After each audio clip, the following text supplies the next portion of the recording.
Hi students, welcome to UPSC reality with Mahesh. UPSC mains సిరీస్లో భాగంగా ఈరోజు మనం GS2 జనరల్ స్టడీస్ 2 టాపిక్ గురించి డిస్కస్ చేద్దాం.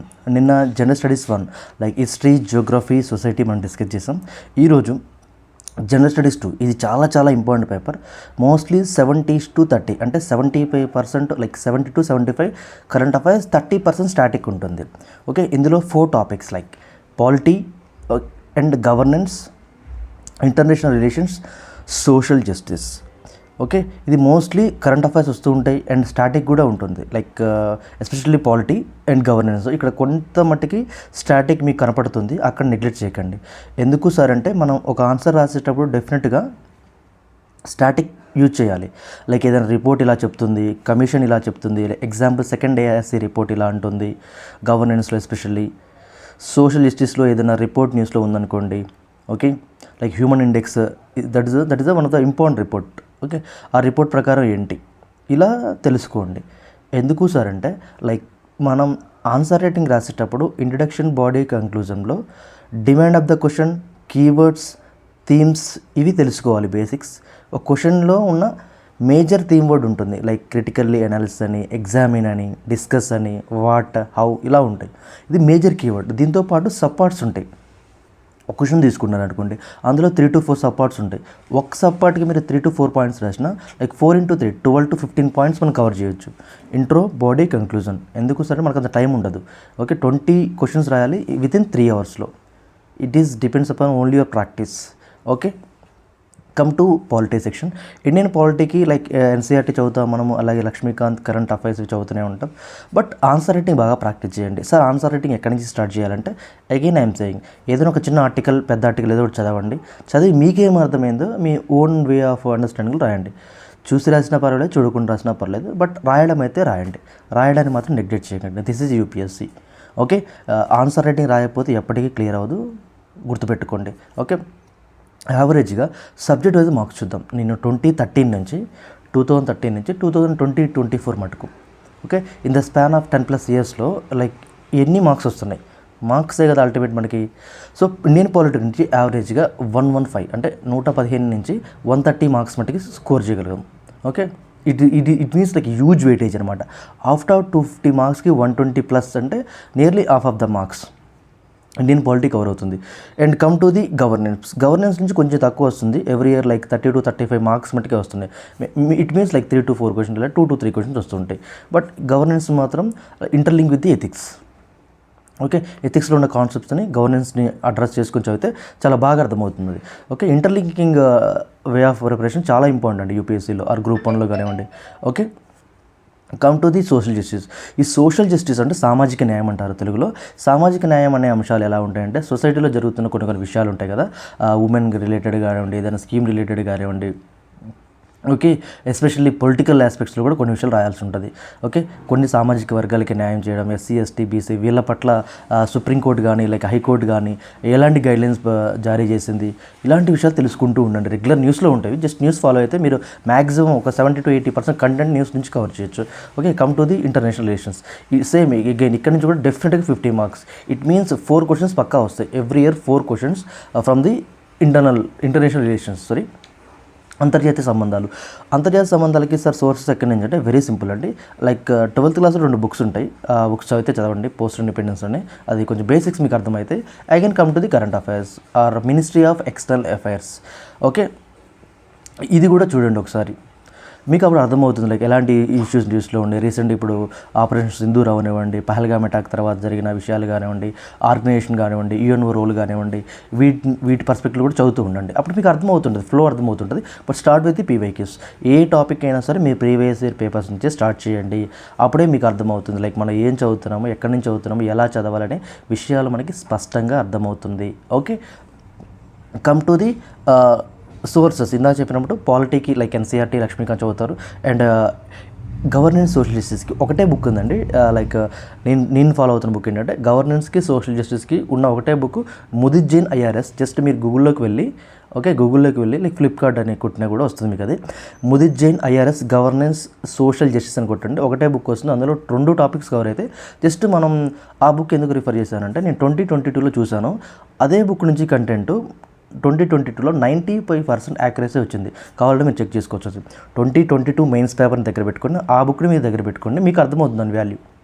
ఎందుకంటే is an IAS, IPS, is IRS. అతను 4 times మెయిన్స్ రాశాడు.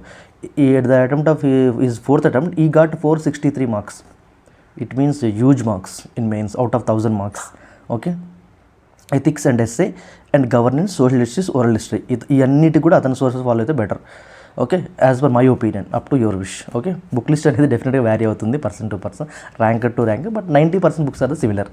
10% అనేది డిఫరెంట్ ఉంటుంది. వాళ్ళ కోచింగ్ ఇన్స్టిట్యూట్ అవ్వచ్చు, వాళ్ళ టాపర్స్ అయ్యి ఉండొచ్చు, ఓకే, వాళ్ళ సీనియర్స్ అయ్యి ఉండొచ్చు, వాళ్ళ మెంటర్స్ అయ్యి ఉండొచ్చు, ఎవరి పర్స్పెక్టివ్లో వాళ్ళు సజెస్ట్ చేస్తారు. బట్ ఎవరు సజెస్ట్ చేసినా సరే content is the ultimate. Okay, that's it.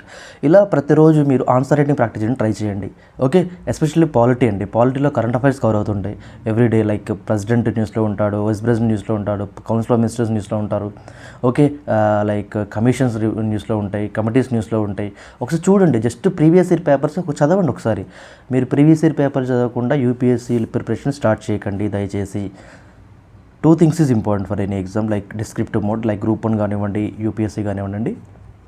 1 is the syllabus. సిలబస్లో మళ్ళీ మైక్రో సిలబస్లో కూడా చూడండి ఒకసారి. మైక్రో లిస్టింగ్ అనేది దొరుకుతుంది మీకు డైరెక్ట్ గూగుల్లో దొరికిన, లైక్ టెలిగ్రామ్ ఛానల్లో కూడా ఫ్రీగా అవైలబిలిటీ ఉంది ఆ పీడిఎఫ్. డిఫరెంట్ ఇన్స్టిట్యూట్లు చాలా ప్రొవైడ్ చేసి, అది ఎవరికైనా కావాలంటే నాకు జస్ట్ వాట్సాప్ చేయండి, I will send you that PDF.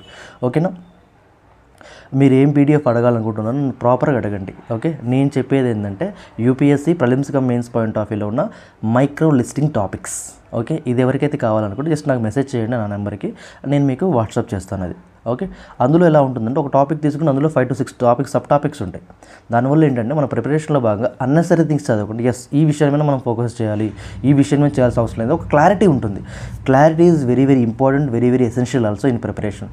Clarity లేకపోవడం వల్ల, ప్రాపర్ డైరెక్షన్ లేకపోవడం వల్ల నాకు కానీ చాలామందికి కానీ మోస్ట్లీ 95% స్టూడెంట్స్కి ఇంత ఎక్కువ టైం ఎందుకు పడుతుంది అంటే ప్రాపర్ క్లారిటీ ఉండదు, ప్రాపర్ అండర్స్టాండింగ్ ఉండదు. ఓకే, ఇలా ఈ పారామీటర్స్లో ఇబ్బంది పడుతూ ఉంటారు. సో అలా ఎవరు పడకండి. జస్ట్ ప్రాపర్గా ఈ టాపిక్స్, నేను చెప్పిన టాపిక్స్ అన్ని రీసెర్చ్ చేసి చెప్తున్నాను. ఎస్, నేను ఏదైతే ప్రిపేర్ అవుతున్నా ఆ ఇన్సైట్స్ మీకు ఇస్తున్నాను, వీటిని ఫాలో అయితే చాలు. ఏది చూడాల్సిన అవసరం లేదు, ఎక్కడ ఎవరితో డిస్కస్ చేయాల్సిన అవసరం ఏది లేదు.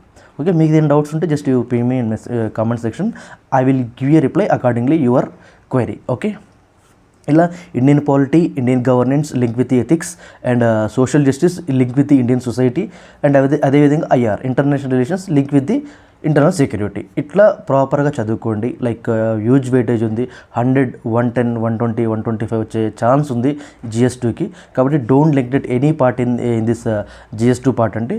సో ప్రతిరోజు ఆన్సర్ రైటింగ్ ప్రాక్టీస్ పక్కా చేయండి. Okay, daily 3 to 4 questions from the GS and 2 to 3 questions ఉంది ఆప్షనల్. డెఫినెట్గా ఈ June, July, August, September, October, November, December ఈ 7 monthsని మాత్రం డెఫినెట్గా mains come prelims point of వ్యూలో చదవండి. ఓకే, 1 weekలో 6 days మెయిన్స్ ఉంటే 1 day ప్రిలిమ్స్కి పెట్టండి. ఆ 1 day అనేది మీ యువర్ విష్. నేనైతే లైక్ సాటర్డే చెప్తాను ప్రిలిమ్స్కి, ఎందుకంటే Monday, Tuesday, Wednesday, Thursday, Friday ఇక్కడంతా మెయిన్స్ ఓరియంట్లో కంటెంట్ కవర్ చేసుకొని సాటర్డే రోజు ప్రిలిమ్స్ ఎగ్జామ్, లేదా అంటే సాటర్డే కూడా మెయిన్స్ చదివి సండే రోజు ఆ చదివిన కంటెంట్ మీద ప్రిలిమ్స్ పాయింట్ ఆఫ్ వ్యూలో చదవండి, సరిపోతుంది. Mostly Sunday recommend. Okay, Sunday అయినా చేసుకున్నా పర్లేదు. ఓకే, బట్ చేయండి. Okay, practice is very very important కదా, ఆ కంటెక్స్ట్లో నేను చెప్పాను. కాబట్టి డెఫినెట్గా మీరు ప్రాక్టీస్ చేయండి, ప్రాపర్ డైరెక్షన్లో వెళ్ళండి, అన్నెసరీ థింగ్స్ జోలికి వెళ్ళకండి. ఈ ప్రిపరేషన్లో don't do any silly mistakes. ఎలాంటి చిన్న చిన్న మిస్టేక్ చేయకండి. మీరు చేసే ప్రతి చిన్న మిస్టేక్కి మీరు 1 year పాటు ముందుకెళ్తారు. ఓకే, ఈ ఇయర్ మీకు అర్థమవుతుంది, మీరు డిసెంబర్ కల్లా మీకు అర్థమైపోతుంది మీరు ప్రిలిమ్స్ క్లియర్ చేస్తారా లేదనేది. ఓకే, మీరు ప్రిలిమ్స్ క్లియర్ చేస్తారా లేదనేది మీరు కరెక్ట్గా చదివితే మీకు డిసెంబర్లోపు అర్థమవుతుంది. జనవరి, ఫిబ్రవరి అంటారు, అన్ని రోజులు వెయిట్ చేయాల్సిన అవసరం లేదు. ఈ 7 months చాలా ఇంపార్టెంట్. ఎందుకంటే యూపీఎస్సీ వెరీ క్లారిటీ 1 year ముందే ఇస్తుంది తన dates. Like exam preliminary 24th of May ఉంటుందని. ఓకే, మీరు ఏది నమ్మకండి. Like only you believe official data from the UPSC website. Okay, any rumours ఏది పట్టించుకోవద్దు. హ్యాపీగా మీరు హెల్త్ని జాగ్రత్త చూసుకోండి.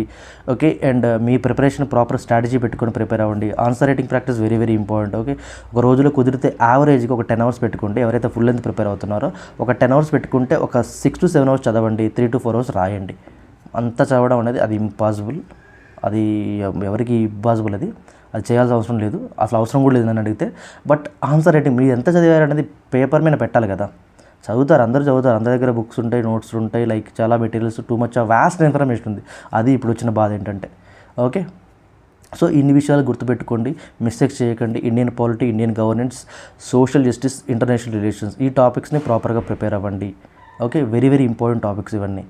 Okay, and syllabus, current affairs and NCERT, standard books, value add material, note making. Okay, answer writing practice, don't neglect answer writing practice అండి. ఇట్లా ప్రతిరోజు ఒక ప్రాపర్ ప్లాన్ పెట్టుకోండి. ఒక 3 అవర్స్ పాటు ఒక సబ్జెక్ట్, 3 అవర్స్ పాటు ఒక సబ్జెక్ట్ అని పెట్టుకోండి. లేదా అంటే ఒక 15 డేస్లో ఒక సబ్జెక్ట్ని, ఒక 15 డేస్లో ఒక సబ్జెక్ట్ని ఫినిష్ చేయడానికి ట్రై చేయండి. Anything is possible, but up to your wish. Okay, I suggested every 2 subjects with option is the better. ఎందుకంటే ఒక 2 సబ్జెక్ట్స్ చదువుతాను ఫీల్ ఉంటుంది, మూడోది ఆప్షన్లో యాడ్ అవుతుందని ఒక ఇది కూడా ఉంటుంది. ఓకే, ఎందుకంటే హ్యూజ్ సిలబస్ కదా, మనకి హిస్టరీ నుంచి up to ethics and SA, qualifying paper, చాలా టాపిక్స్, నియర్లీ ఒక 20 టాపిక్స్ ఉంటాయి. సో ఇవన్నీ కవర్ చేసుకోవాలి ఇన్ టైంలో, కాబట్టి కొంచెం టైం పట్టినా పర్లేదు, చాలా జాగ్రత్తగా నిదానంగా చదవండి. ఏం కాదు, మీకు అర్థం అవడం ఇంపార్టెంట్, ఏదో అడవుడిగా చదవడం ఇంపార్టెంట్ ఏం కాదు.